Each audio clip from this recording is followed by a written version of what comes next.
So listen. Another quote from Dr. King. The genocide that'll come won't come from the white man. We need to give that old line up. It went out with the Philly dog. Listen, we keep talking about the white man. What are you talking about? You know what? And I told this group that. 400 white folks. I said, you know what I've learned in 24 years? You go to an all-white meeting. White people hate white people. Did you know that? Mm-hmm. You go to an all-black meeting, blacks hate blacks. You go to an all-Asian meeting, Asians hate Asians. You go to an all-Indian meeting, Indians hate Indians. And then we all get mixed up and jacked up. I don't like a black, I don't like this, we don't even know who we are and value and appreciate the greatness and the power that we have within us. We have become, as a community, we've become so apathetic and so lazy and so non-caring. I had an opportunity, I don't know if any of you all heard Howard University's convocation yesterday at 12 noon. My boy, Dr. Ben Carson, was on there. Did he bring the noise he was on? I'm trying to write and drive at the same time. But this is what he said, and I know you all have heard the story because we always, feeling sorry for,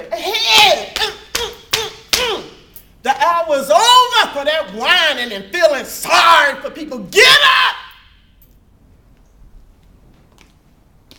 Oh, everybody got a story about a single mother today.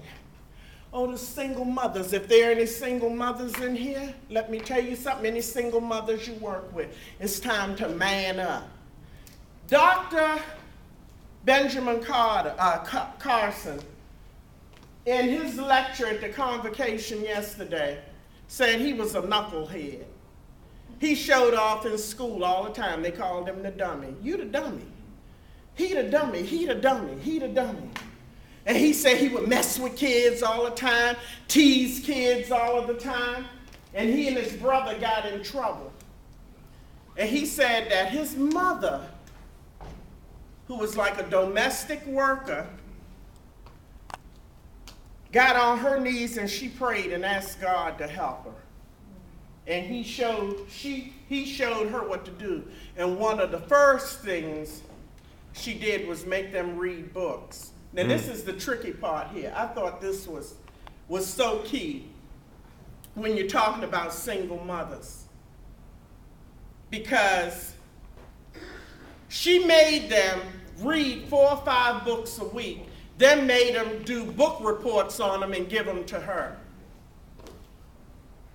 And she sit there with her pen and her highlighter and mark the papers up and check them, and they didn't even know she couldn't read.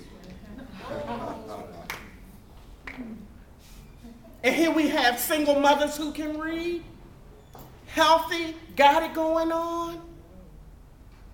Come on, all of us are without excuse because I'm standing here, you're here, all of us that are in this room right now. It's no great thing that we have done that has us sitting here. We're standing on the shoulders of our grandmothers, our great-great-grandmothers and grandfathers who laid a foundation for us to be here today. And what foundation are we laying for these little ones here? What legacy will be left for them?